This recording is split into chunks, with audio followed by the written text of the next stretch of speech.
Good morning. I am really gratified for this seminar.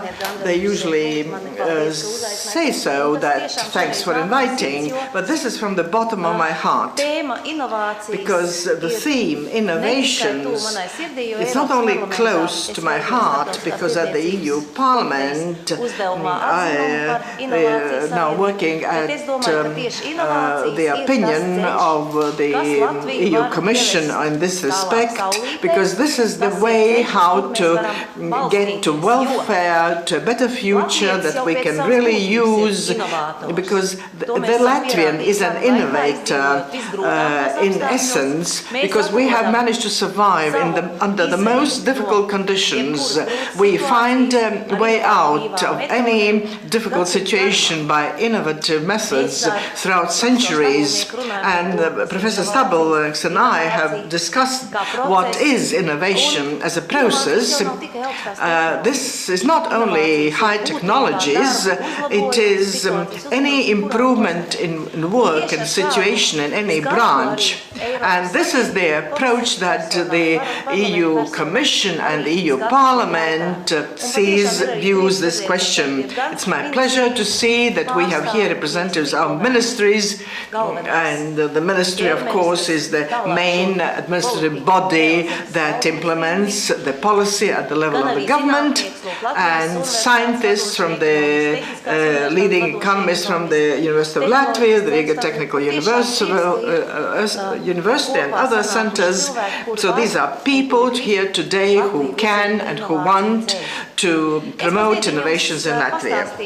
I'll say a few words on how we came to the issue of the EU strategy for the Baltic Sea region.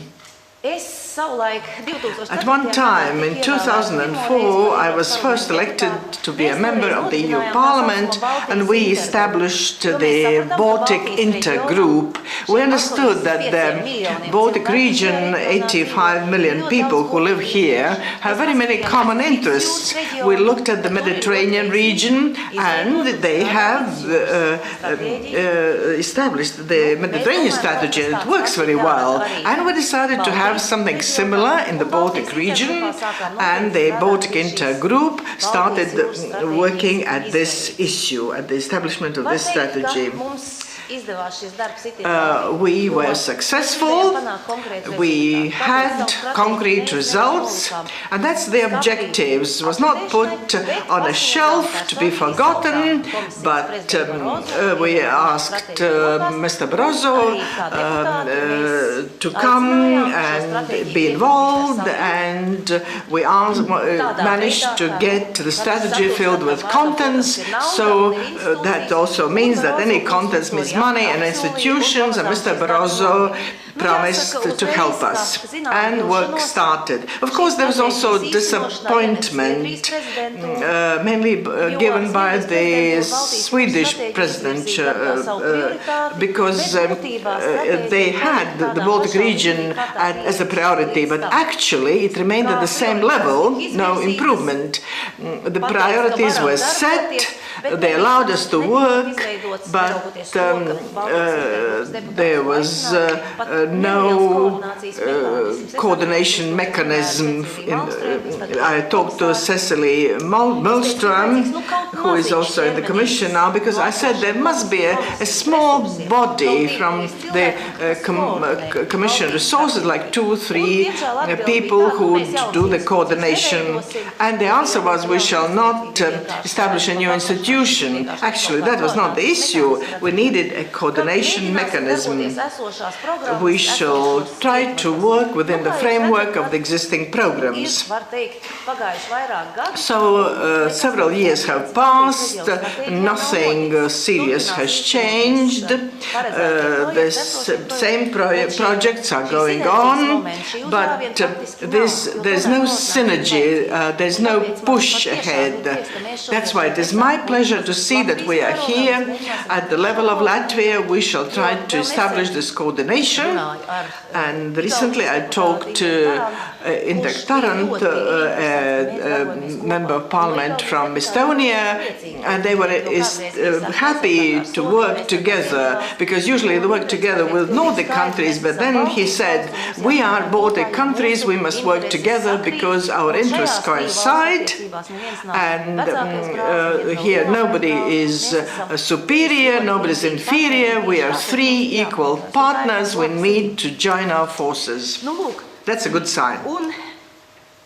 I would like to say that these, within the framework of this financial perspective, although there was no special financing, we were advised to use structural funds, cohesion policy, and the available resources. Of course, in the budget of 2010, the additional 20,000 million was given for cooperation through the Nordic dimension, that is EU, Iceland and Russia, and also the Commission of the Protection of the Baltic Sea. In the budget of 2011, the EU Parliament approved 2.5 million euros for the coordination of the projects and for the Baltic Sea region, so this amount of money has been allotted. So let's see how it works, what we can use of this, so that the Baltic Sea strategy should not be merely a totality of ideas, but it should start working. A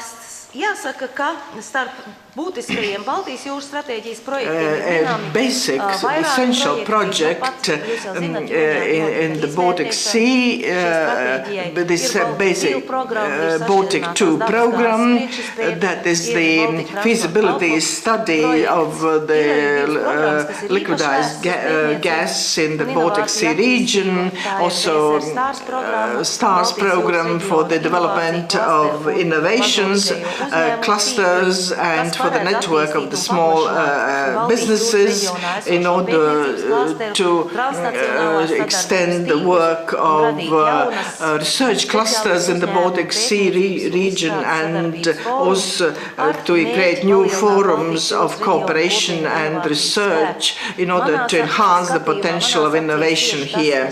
This is what is important, that is the synergy that can help us to get these projects and also implement them. This project started in 2009. The Ministry of Economy will participate, and also the Agency of Industry and Development. And there's also a program of Baltic research. So this strategy element is very important. It's connected with the science program in the development of research. As to these projects, they are very important.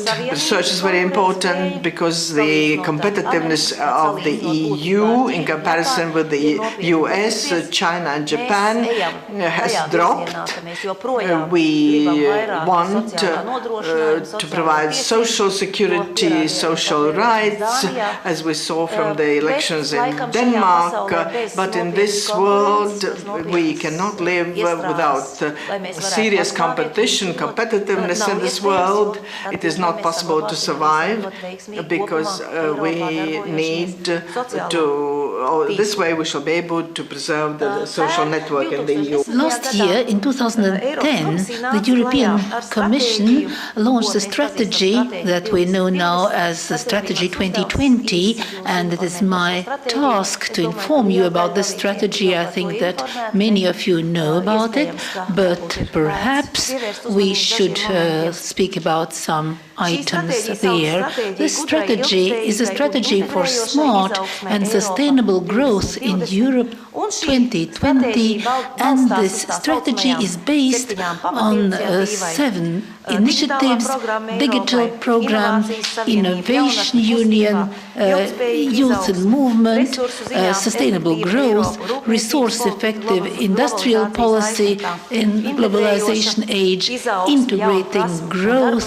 new skills and jobs, and a platform for fighting poverty. So we see this as a very broad platform embracing all spheres of life, and the aims of the strategy that we have these 7 initiatives is the following. The aim is to have 75% of the working age people to have employment, aim in research, we have an aim in research and innovation of 3% of GDP of the European Union as an investment from the private and the public sector. We also have an aim for a greenhouse gas emission restriction by even up to 30% at certain circumstances. If we look back at year 1990, 20% renewable energy, energo effectiveness better by 20%. We know this goal. If we speak about Latvia and renewable resources, then we have a good situation here, but energy efficiency is a task to be yet worked on. And yes, so we have a lot to do in innovation here. Totally overall, we hope that we shall have less than 10% of young people who have not graduated school, and higher education will be promoted. Since I'm still a professor of the university, I'm very happy that we have still rather high educational parameters, at least formally, and we would be very happy if during 20 years of independence, we would not be aware that the quality of education is failing. We shouldn't maybe compare to global countries and European countries where maybe there are different relationships between students and teachers, and sometimes we have very low educational results at the end. We have to create an effective system that could ensure competitiveness, which could ensure sustainable evaluation. Tals Linkaitis is here, and we have been fighting for years to have an assessment system, a comprehensible assessment system at schools, which could be understood by parents and the children. And education is certainly part of our innovation, and I think that the people who are here from education also know and see that reform is very important to this aspect. The aim is also that people living in poverty or people who are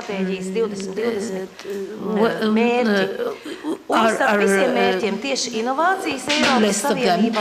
And innovationally,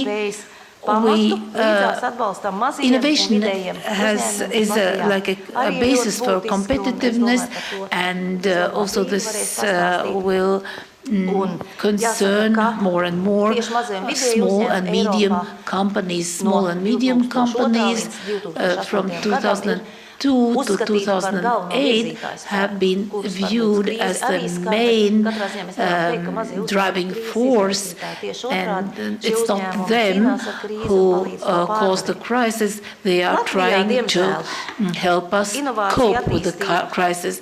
In development of innovation in Latvia, if we compare Latvia with other countries, is not satisfactory. We have heard that the situation is worse in Latvia. Latvia, and therefore maybe this conference is even more important. And I would like to stress that innovation is not only innovation in high technologies.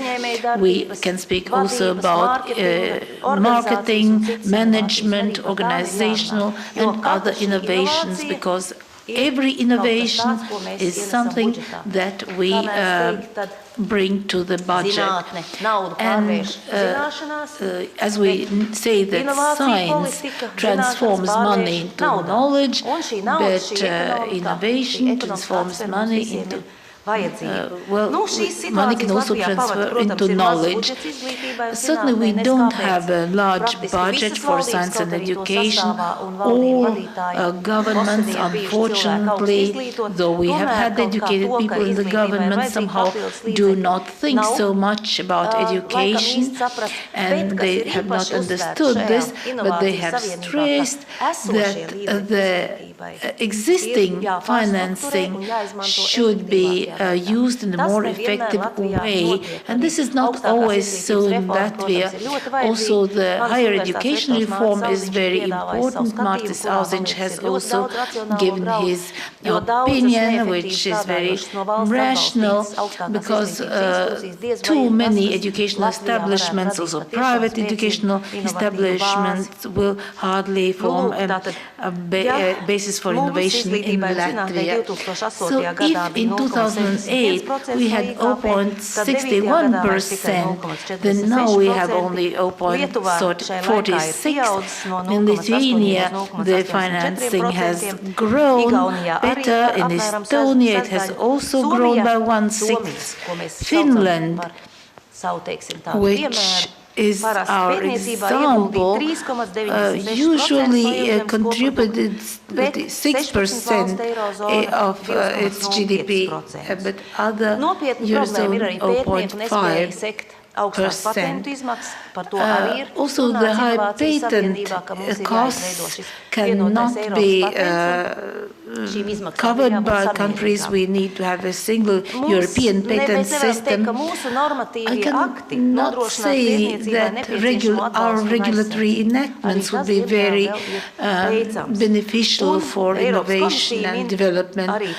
And the European Commission also speaks about weak innovational activities from entrepreneurs, and also weakness among small and medium enterprises. In Latvia, we really don't have a system that would stimulate entrepreneurship and innovation, so that each company who would like to deal with innovation could receive support, even though at the Ministry of Economics we do have people who are involved in this. Also, the investment agency has a staffing problem, but this is a very important area.